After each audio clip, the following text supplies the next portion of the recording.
takdirlah yang mempertemukan kami berdua. Begitu jawaban lugas Ketua Tim Hukum Tom Lembong, Dr. Ari Yusuf Amir SH MH.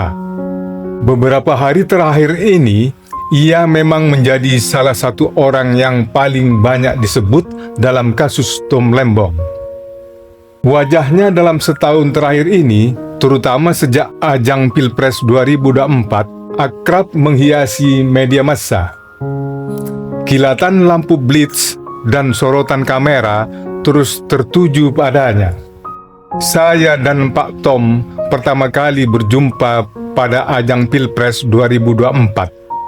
Kami mendukung pencalonan Anies Rashid Baswedan dan Muhaimin Iskandar. Pak Tom sebagai co-captain tim sukses, saya menjadi ketua tim hukum pasangan itu, kata Ari kepada KBA News kemarin. Namun, kata Ari, pertemuan yang paling intens dengan Tom Lembong tidak terjadi pada waktu Pilpres itu. Apalagi saya punya kesibukan sendiri ketika menjadi anggota tim sukses. Kala itu, Tom Lembong memang sosok penting dalam tim. Namun, saya juga punya tugas penting lain. Jadi, selama dalam tim sukses pasangan 01 itu, saya tenggelam dalam kesibukan menangani berbagai persoalan hukum terkait soal pelaksanaan Pilpres. Puncaknya, ketika menjadi ketua tim kuasa hukum pasangan Anies dan Caimin dalam sengketa hasil Pilpres di Mahkamah Konstitusi.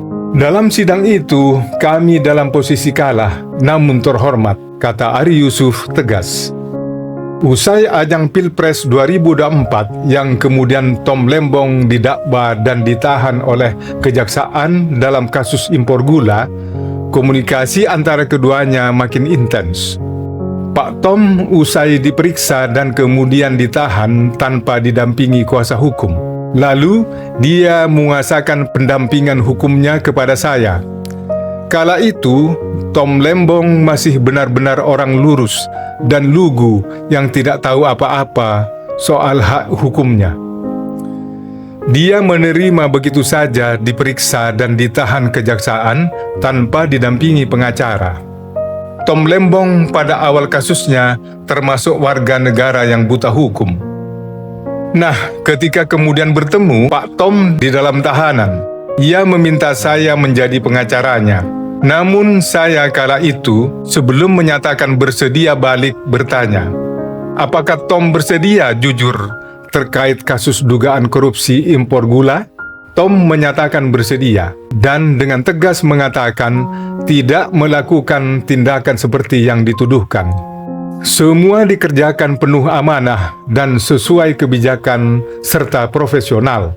Dia mengatakan tak seperser pun ia dan keluarganya menerima keuntungan dari impor tersebut, kata Ari Yusuf tegas. Lalu, setelah kasus impor gula bergulir, kemudian terkuak banyak kejanggalan.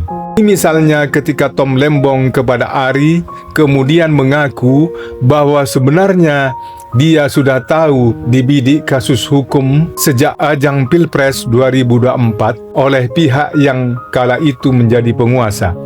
Setelah itu muncul keanehan lain, yakni ketika Tom Lembong ditahan dan dijadikan tersangka kasus korupsi impor gula, namun belum ada perhitungan tentang kerugian negara.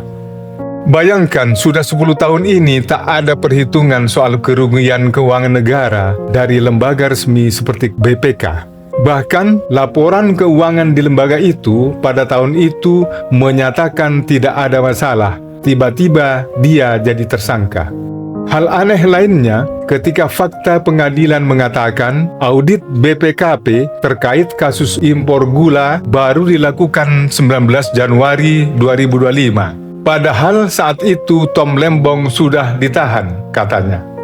Ari kecewa karena putusan pra-peradilan itu sangat melanggar keputusan Mahkamah Konstitusi yang menyatakan bahwa seseorang baru bisa dijadikan tersangka korupsi bila sudah ada audit resmi dari lembaga negara. Terlebih aneh lagi, ketika kami mengajukan soal ini ke ajang sidang pra-peradilan, kami dikalahkan. Nah, berbagai kejanggalan ini terus terjadi sampai vonis 4,5 tahun penjara bagi Tom Lembong, meski terbukti tidak ada korupsi dan tidak ada mens rea alias niat jahat. Padahal seharusnya bila tak ada niat jahat, maka tidak ada pula tindak pidana, kata Ari. Menyaksikan aneka kejanggalan itu, maka Ari mengaku semakin yakin bahwa Tom Lembong memang harus dibebaskan karena tidak punya kesalahan terkait kasus impor gula Kementerian Perdagangan periode 2015-2016. Selama persidangan, Ari melihat beberapa keajaiban. Pertama, sosok Tom Lembong tampak sangat tenang dan percaya diri bahwa ia tidak bersalah. Kedua, banyak keterangan saksi yang justru menguatkan posisinya berkat dukungan keluarga dan publik yang luar biasa. Tampak jelas, Tom Lembong selaku seorang penganut Katolik taat, dalam setiap sidang mulai pagi sampai malam selama sekitar 5 bulan, para emak-emak berjilbab lebar alias jilbab syar'i selalu menungguinya sampai usai. Fakta ini membuat takjub seorang rohaniawan, yakni Pendeta Supit, bahwa ternyata Tom Lembong mampu menyatukan dan membuktikan bahwa isu SARA hanyalah isapan jempol belaka. Kalaupun ada isu SARA, itu hasil rekayasa pihak tertentu saja. Kini Pak Tom sudah berhasil menghilangkan isu tersebut. Pembelaan sebagai tugas profetik dari seorang ulil albab. Lalu, apa yang menjadikan Ari Yusuf yakin untuk teguh membela Tom Lembong meski tampak jelas kecenderungan politik tak berpihak kepadanya? Menjawab pertanyaan tersebut, Ari mengatakan semangat itu didapat dari hasil gemblengan semasa kuliah dan contoh konkret dari para dosen pengajarnya. Sosok Hakim Agung Artijo Al-Qotsar menjadi salah satu role modelnya.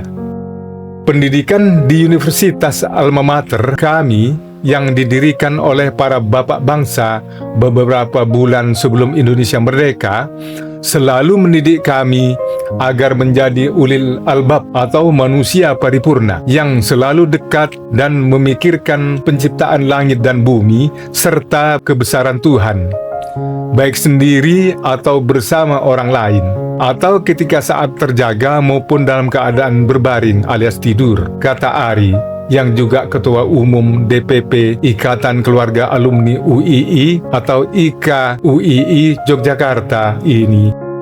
Tak hanya itu, Ari menyatakan dalam arti paling mendasar, tugas sebagai advokat adalah menjalankan tugas kenabian.